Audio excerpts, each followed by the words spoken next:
8 araw ang lumipas, hinarap ni Sewol ang pusa at sinabing nauunawaan niyang ayaw pa nitong pumasok sa defense pouch sa ngayon. Ipinaalam niya sa pusa na kailangan nitong pumasok sa pouch sa tamang oras, at tiniyak na magkakasundo sila. Tumugon ang pusa ng isang simpleng meow na nagpapakita ng pag-unawa at pagsang-ayon.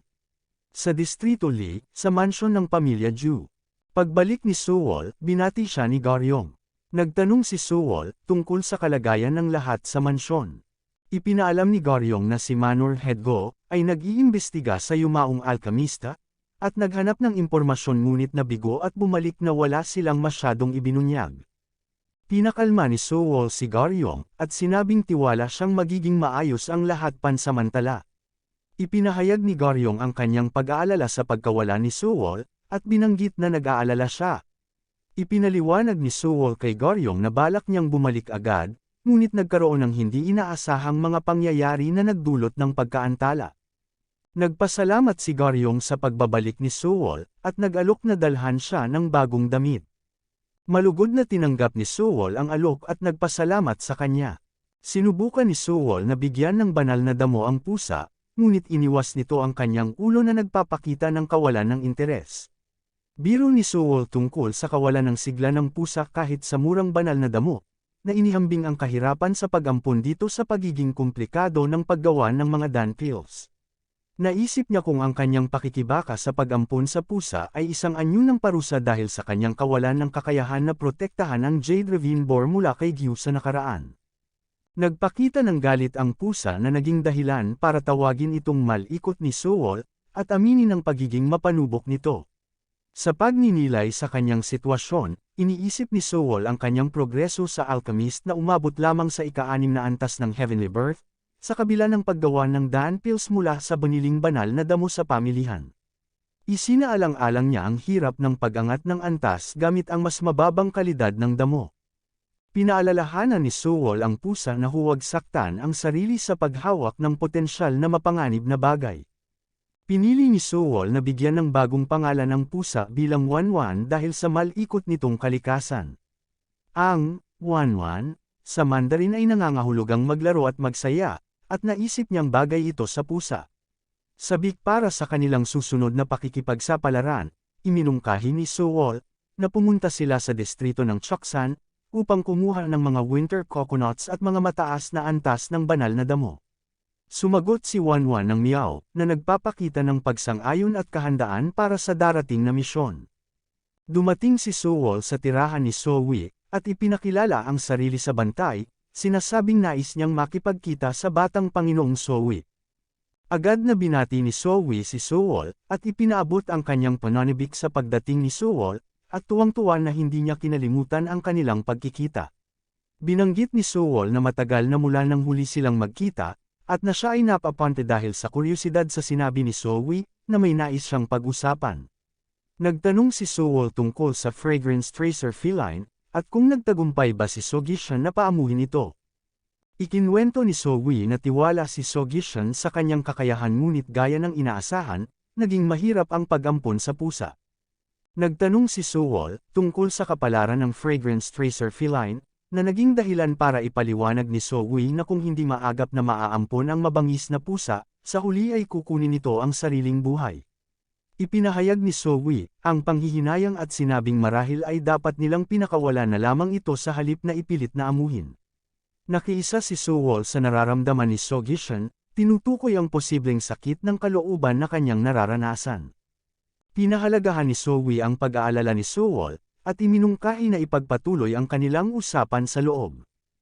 Habang nag-iisip sa hindi magandang kapalaran ng ina ni Wanwan, naisip ni Sewol na itago na lamang ang pagkakaroon ni Wanwan upang maiwasan ang posibleng pagseselos.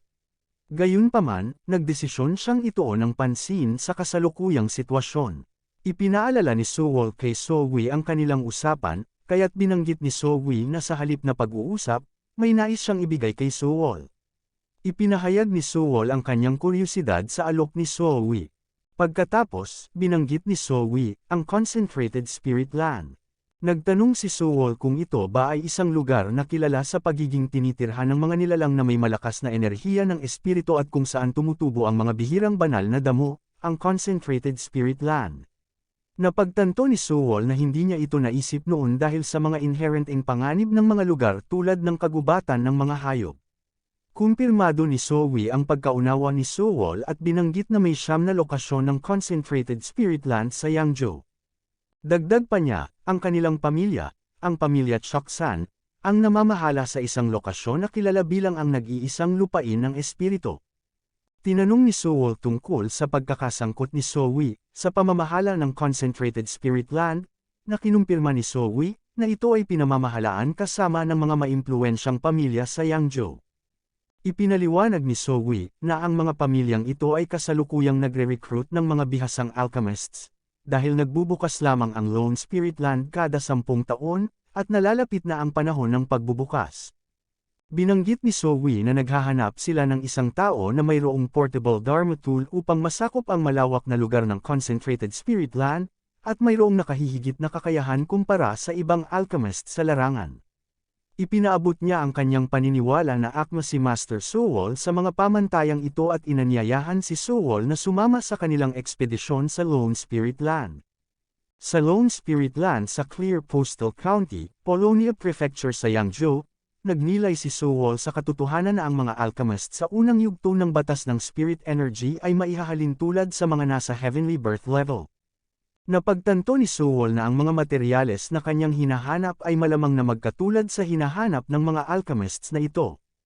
Sa panahon ng anunsyo sa Lone Spirit Land, binigyang diin ng lalaki ang mga patakaran sa lahat ng naroon.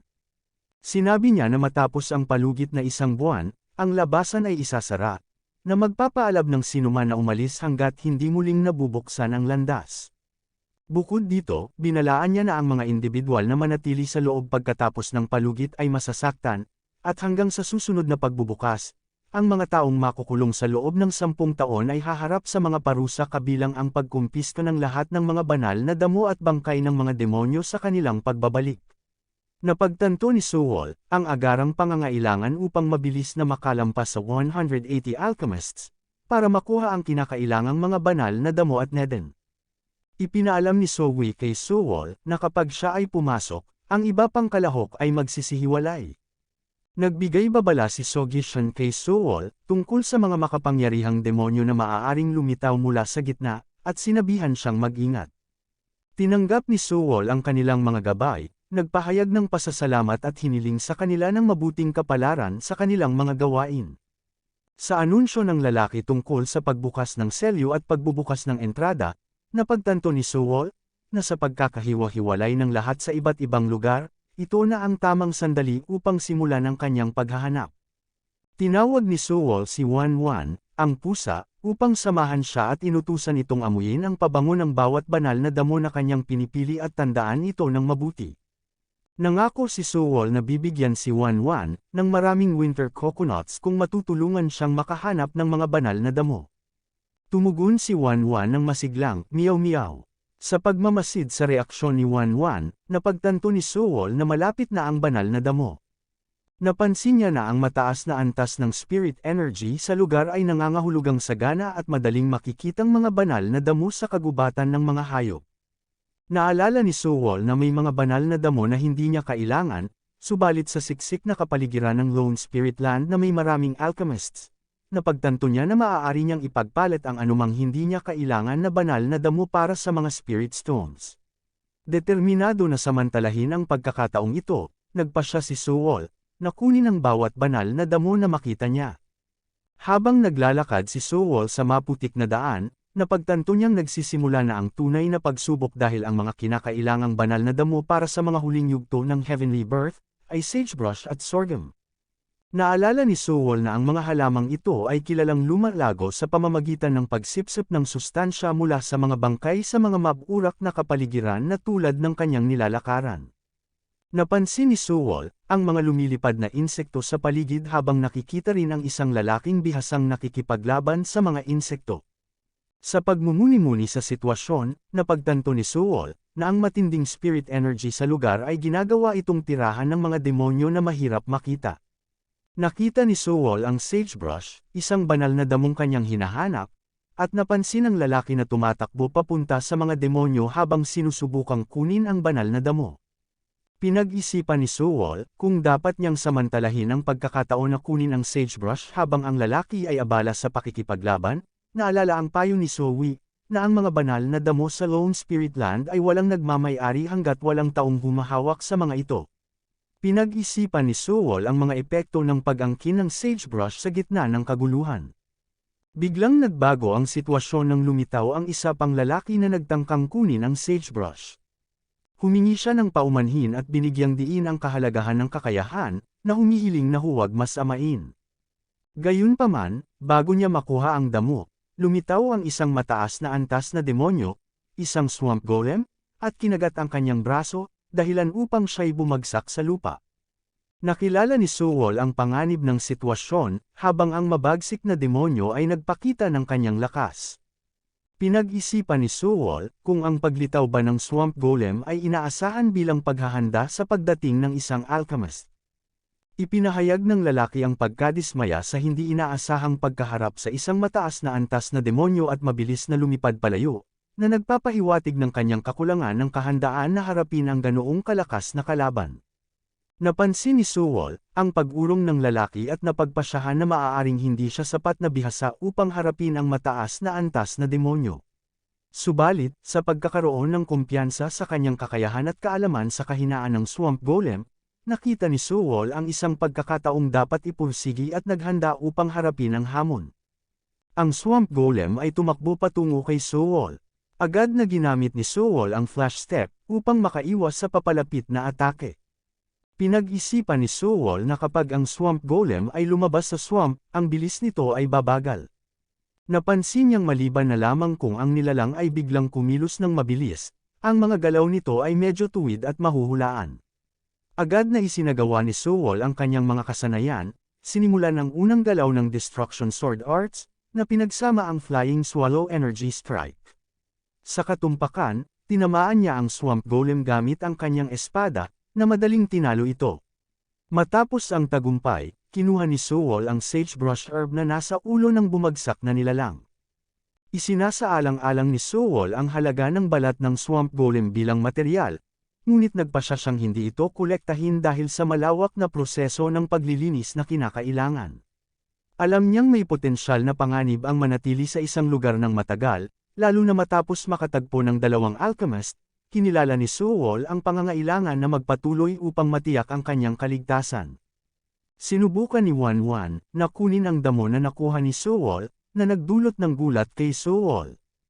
Inilayo ni Sewol si Wanwan mula sa halamang damo na nagdulot ng hindi pagkakaaya ng pusa. Pinagsabihan ni Sewol si Wanwan na sinabing sa halip na tumulong sa paghahanap ng mga banal na damo, nagdudulot ito ng abala, na nagtatanong sa papel ni Wanwan bilang isang pusa na nagtatala ng pabango ng banal na damo. Ilinalagay ni Sewol ang pusa sa loob ng defense pouch, na nagmumuni-muni sa isang nakaraang kasama, ang Jade Ravine Boar. Ipinahayag ni Sewol ang pangungulila sa masunurin nitong kalikasan at matiyagang pakikinig. 10 araw ang lumipas, napansin ni Sewol ang isang winter coconut tree sa paligid. Isinasaalang-alang na maaaring nagugutom na si Wanwan, nakita ito ni Sewol bilang isang maswerteng tuklas, na nag-iisip sa dami ng nakuhang mga banal na damo. Pinag-isipan ni Sewol kung ibabahagi ba niya ang ilan para kay Wanwan, na naaalala ang impormasyong ang mga fins ay maaaring maging mas malakas sa pamamagitan ng pag-ubos ng mga banal na damo. Pinag-isipan ni Sewol ang mga potensyal na implikasyon ng pagbabahagi ng mga ito sa pusa. Narinig ni Sewol ang isang kakaibang bagay at agad na naging alerto. Nakilala niya ang sensasyon bilang espiritu ng enerhiya ng isang tao, isang kasanayan na may kinalaman sa pag-abot sa espiritu ng enerhiya kung saan maaaring palawakin ng isang tao ang kanilang enerhiya upang tuklasin ang paligid. Napagtanto ang mga potensyal na implikasyon, agad na nagpasya si Sewol, na ang kanyang prioridad ay umalis sa lugar ng may kasiguruhan. Agad siyang lumipad palayo sa lokasyon. Habang sinusubukan ni Sewol na tumakas, bigla siyang nahinto ng isang matandang lalaki. Nang makilala ang individual, napagtanto ni Sewol na ang lalaki ay isa sa mga alchemist ng Low Spirit Energy, na kanyang napansin sa pasukan. Nararamdaman ng nakababahalang aura, naging maingat si Sewol, na nagdududa sa mga intensyon ng matanda na maaaring hindi mabuti. Magalang na ipinakilala ni Sewol ang kanyang sarili sa matanda, na nagsasaad ng kanyang pangalan at nagpapakilala bilang isang panauhin mula sa pamilyang Choksan. Bilang tugon, kinilala ng lalaki na talagang may negosyo siya kay Sewol, at itinuro ang maliwanag na sitwasyon, na nagbigay ng sorpresa nang makita si Sewol doon sa unang pagkakataon. Tinatanong ng lalaki kung ang pagiging panauhin ng pamilyang Choksan, ay nangangahulugang si Sewol ay isang wanderer na walang sekta. Kinumpirma ni Sewol na siya nga ay isang wanderer. Nang ipahayag ng lalaki ang pag-aalala tungkol sa mga wanderer tulad ni Sewol na dinala sa Lone Spirit Land ng 6 na pamilya, binanggit na naapektuhan nito ang kanyang 10 taon ng dedikadong pagsisikap sa pangangalap ng ani. Naglabas ang lalaki ng nakakatakot na sigaw, na naglalabas ng masamang aura habang inihahayag ang kanyang masamang intensyon kaugnay ng pagbaba ng bilang ng mga wanderer. Nararamdaman ang masamang layunin sa likod ng mga kilos ng lalaki, naghanda si Sewol para sa isang labanan, inihahanda ang kanyang mga Dharma tools. Napagtanto ang formidable na kalaban na kanyang hinaharap, isang alchemist ng low spirit energy. Kinilala ni Sewol ang hamon sa hinaharap, na nauunawaan na ang pagtapos sa ganitong makapangyarihang kalaban ay mangangailangan ng estratehikong paggamit ng kanyang mga kakayahan habang pinapanatili ang kanyang lakas. Ipinahayag ng lalaki ang pagkamangha sa isang nakakatakot na paraan, kinilala ang kakayahan ni Sewol na kontrolin ang maraming Dharma tools ng sabay-sabay. Sa kabila ng pagkilala sa husay ni Sewol sa Heavenly Birth, binigyang diin ng lalaki na si Sewol ay isa pa ring Heavenly Birth alchemist. Sa isang mabilis na palitan, nag-deploy ang lalaki ng kanyang kasanayan laban kay Sewol, na nagtanggol sa kanyang sarili gamit ang kanyang shield. Ang ginantay ni Sewol sa pamamagitan ng paggamit ng kanyang espada upang atakihin ang lalaki, ngunit ang kasanayan ng lalaki ay nag-counter sa kanyang sariling defensive technique. Pinuri ng lalaki ang kasanayan ni Sewol sa kabila ng pagiging nasa Heavenly Birth level, ngunit nagbabala na ang kanyang mga taktika ay hindi magiging epektibo laban sa Spirit Energy Barrier. Sa isang estratehikong hakbang, agad na nag-deploy si Sewol ng Brown Smoke Bomb, na nagdulot ng sigaw ng lalaki sa pagtutol. Ang hindi inaasahang lakas ng Spirit of Energy Barrier, na pinanatili ng isang alchemist sa low spirit energy.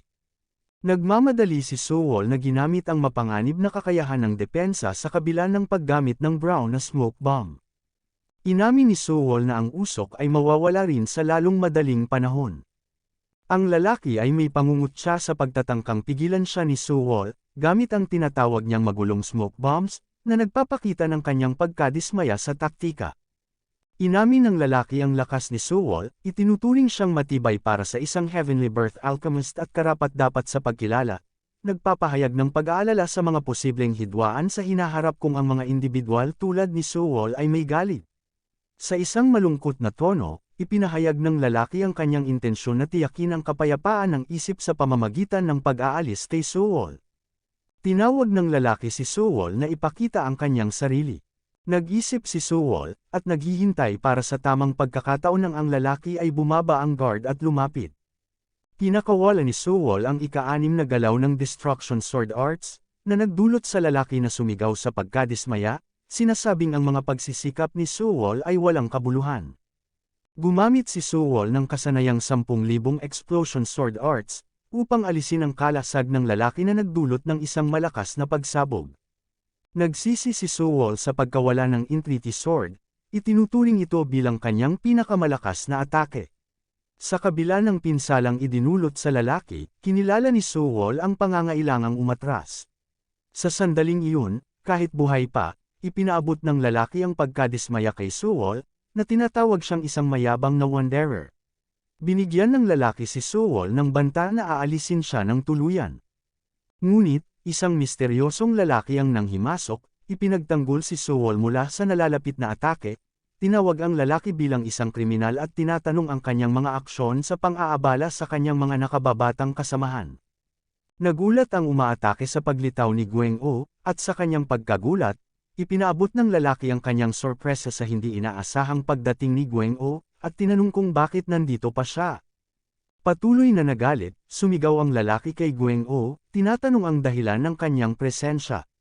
Si Gweng-o, na naiinis, ay nagtanong kung ang lalaki ay umiinom ng mga Dan pills na nagpalakas pa sa kanyang boses, idinadagdag na ang ingay ay nakakaabala sa kanya. Nagtanong din si Gweng-o kung siya ay nasa lugar na hindi siya dapat nandoon. Ang lalaki, halatang naguguluhan, ay tumanggi sa ideyang ito at nagtanong kung si Gweng-o ay narito mula nang pumasok siya 40 taon na ang nakalipas. Napansin ni Gweng-o ang hindi inaasahang kuryusidad ng lalaki tungkol sa kanyang kalagayan. Pinaalalahanan niya ang lalaki na tigilan ang pang-aabala sa mga batang junior at umalis. Nagbabala si Gweng-o na kung hindi umalis ang lalaki sa bilang ng 3, isasali niya ito bilang pagnanais na makipaglaro ng catch, isang pursuit na mas nais niya. Tiningnan ng lalaki si Gweng-o bilang isang matibay na kalaban, na naaalala na 40 taon na ang nakalipas si Gweng-o ay nasa gitnang antas ng low spirit energy. Kung sana ay nasa antas siya ni Gweng-o. Sa isang anggulo ng pagkadismaya, idineklara ng lalaki ang kanyang intensyon na umalis, na nagsasabing wala siyang oras na dapat sayangin. Ipinahayag ni Gweng-o ang hanggaring magkaroon ng pagkakataon na makipaglaban sa lalaki, na tinatanggap ang maling pagkakataon. Kinilala ni Sewol si Gweng-o bilang isang makapangyarihang individual na marahil ay nasa gitnang antas ng low spirit energy. Nahulaan ni Sewol ang desisyon ni Gweng-o na tulungan siya at nagpasya na manatiling maingat at mapagbantay. Sa kabila ng tulong, nagpahayag si Sewol ng pasasalamat kay Gweng-o sa pag-save sa kanya, nangako na babayaran ito sa hinaharap. Gayunpaman, hiniling ni Gweng-o ang agarang kabayaran ng pabor na utang. Sa isip ni Sewol, napagtanto niyang mayroong kapalit, nakakaramdam ng pangamba dahil inisip niyang maayos ang lahat. Tinanong ni Sewol kung mayroon bang anumang nais si Gweng-o mula sa kanya. Nilinaw ni Gweng-o na talagang humihingi siya ng tulong mula sa fragrance tracer feline, na nasa loob ng shirt ni Sewol. Nakaramdam si Sewol ng takot na dumarating, nagtataka kung ang tunay ba na layunin ni Gweng-o ay nakatuon kay Wanwan. Tinanong ni Sewol kung paano nalaman ni Gweng-o na may dala siyang fragrance tracer feline. Tinuro ni Gweng-o na si Sewol ay naglalakad na may balahibo ng pusa sa kanyang dibdib na ginagawa siyang halata. Nagpahayag si Gweng-o ng pagkabigo na tila siya ay nakababa sa mga kriminal, at tinanong kung bakit mahirap para kay Sewol, na tumulong sa isang tao na utang niya, binabanggit ang katayuan ni Sewol bilang isang bisita mula sa District Choksan. Nagpahayag si Gweng-o ng pagkadismaya, tinatawag na si Sewol na isang hindi mapagpasalamat na individual. Nagulat si Sewol nang si Wanwan ay lumabas mula sa kanyang damit. Tinanong niya si Gweng-o kung siya rin ba ay dumating bilang isang bisita mula sa District Choksan. Kinumpirma ni Gweng-o na siya ay talagang isang bisita mula sa District Choksan.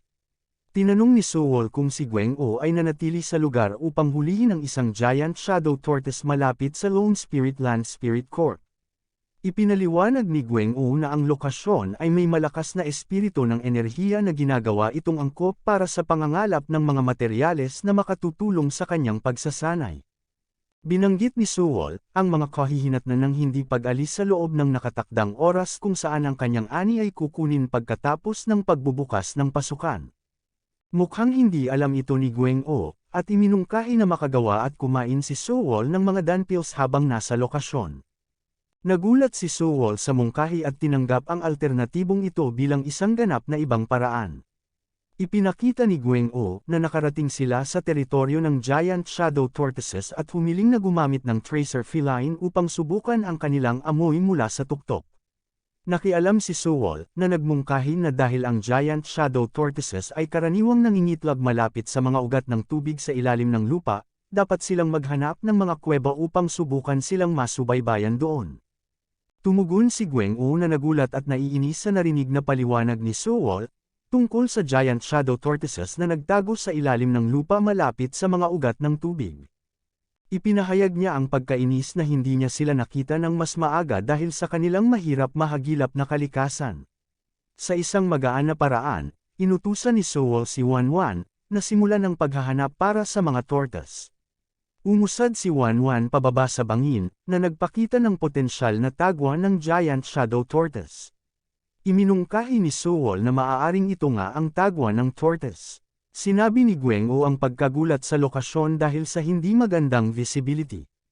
Pagkatapos, ginamit ni Sewol ang kanyang Wind of Determination upang alisin ang mga ulap at mapabuti ang visibility upang makita ng maliwanag ang lupa. Pinuri ni Gueng-o ang mga talento ni Sewol, na kung saan ay mapagpakumbabang binawasan ni Sewol ang kanyang mga kakayahan. Ipinilit ni Gueng-o na masyadong mapagpakumbaba si Sewol at tiyak na mayroon siyang mga pambihirang guro. Pinuri din niya ang matalas na pangamoy ni Wan Wan sa pagtukoy sa Giant Shadow Tortoise.